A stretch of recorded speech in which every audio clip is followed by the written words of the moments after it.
సంబంధించినటువంటి అంతర్గత వ్యవహారాల్లో గాని, విదేశీ వ్యవహారాల్లో గాని జోక్యం చేసుకొని ఇయాల ఒక ఏమంటాం మొత్తం ఒక ప్రపంచ పోలీస్ లాగా వ్యవహరిస్తున్నదనేటువంటి భావన ఇయాల సర్వత్రా నెలకొలి ఉన్నదనేటువంటి మాట వాస్తవం. భారతదేశానికి పెద్ద అభిమానం అని చెప్పి మోదీ తను ఇద్దరు కలిసి ఆ ఈవెంట్లు, ఆ గెలుపులు ఇవన్నీ కూడా మనం చూసినాం. కానీ ఇవాళ జరుగుతున్నటువంటి పరిణామాలు ఇంతకుముందే పెద్దలు అందరూ చెప్పినట్టు ఒక భారతదేశానికి సంబంధించినటువంటి ఒక విషయంలో పాకిస్తాన్ తో జరిగినటువంటి యుద్ధానికి సంబంధించి, యుద్ధం కాదు అది యుద్ధం అని కొందరు, ఇంకొకటి అని కొందరు రకరకాలుగా వ్యాఖ్యానించినారు.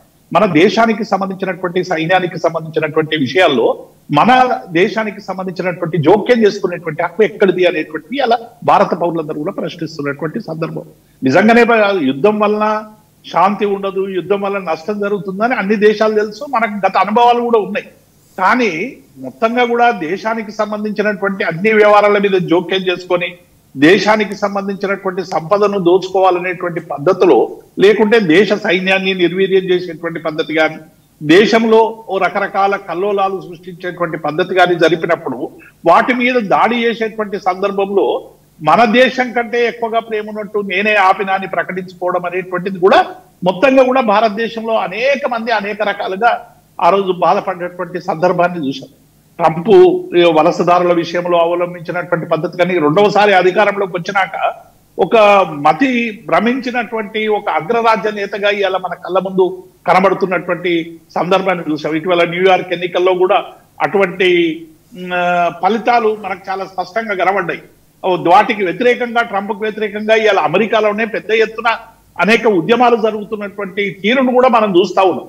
అటు దేశానికి అమెరికాకి సంబంధించినటువంటి విషయంలో కావచ్చు, ఇతర దేశాల మీద సుంకాలు వేయడం, వలసదారులను వెలగొట్టడం, ఇష్టం వచ్చినట్టుగా చట్టాలు మార్చడం, వారికి అనువైనటువంటి రీతిలో మేము ఎక్కడ కొనమంటే మీరు అక్కడ కొనాలి అంటే ఈయన ఎట్లా డిక్టేట్ చేస్తా ఉన్నంటే ఒక బ్లాక్ మెయిలర్ లాగా, మీరు రష్యా నుంచి చమురు కొనొద్దు, ఇంకొక దేశం నుంచి ఇది కొనొద్దు, ఇంకొక దేశం నుంచి ఇది కొనొద్దు, మేము చెప్పినటువంటి వాటిలోనే కొనాలి, మేము చేయమన్నటువంటి వాళ్ళతోనే యుద్ధం చేయాలి, మేము ఏమన్న వాళ్ళకే మీరు అనేక రకాల సైన్యానికి సంబంధించినటువంటి ఇన్ఫ్రాస్ట్రక్చర్ క్రియేట్ చేయాలి.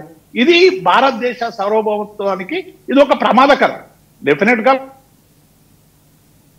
భారతదేశం అనేది అత్యంత సంపన్నమైనటువంటి, అత్యంత అద్భుతమైనటువంటి సైన్యం కాదు, అన్ని రకాలుగా ఒక బలవంతమైనటువంటి దేశం మీద ఇటువంటి వ్యాఖ్యానాలు చేయడం వల్ల భారత పౌరులకు ఇబ్బంది. యుద్ధం ఎవరికి ఇష్టం ఉండదు, కానీ ఇటువంటి పరిస్థితులు వచ్చినప్పుడు తప్పకుండా అవసరమైనటువంటి జవాబు చెప్పాల్సినటువంటి బాధ్యత ప్రభుత్వాలకు ఉంటది.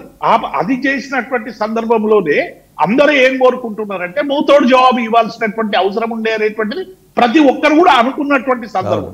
అటువంటి సందర్భంలో ఈయన చేసినటువంటి వ్యాఖ్యానాల వల్ల ఇవాళ టోటల్ గా భారతదేశ ప్రభుత్వానికి సంబంధించినటువంటి అంతర్గత వ్యవహారాల్లో ఈయన జోక్యం ఎక్కువైంది. జోక్యం కాదు, ఈయన డిక్టేట్ చేస్తున్న టర్మ్స్ అనేటువంటి విధంగా ఇవాళ కనబడుతున్నది. దీన్ని సవరించుకోవాల్సినటువంటి బాధ్యత ప్రజల మనోగాతాలని గమనించి ప్రపంచ వ్యవహారాల్లోనూ కూడా, దేశీ వ్యవహారాల్లోనూ కూడా భారత పౌరుల ఆకాంక్షలకు అనుగుణంగా నడుచుకోవాల్సినటువంటి బాధ్యత పాలకులది అనేటువంటి విషయాన్ని నేను స్పష్టం చేస్తాను.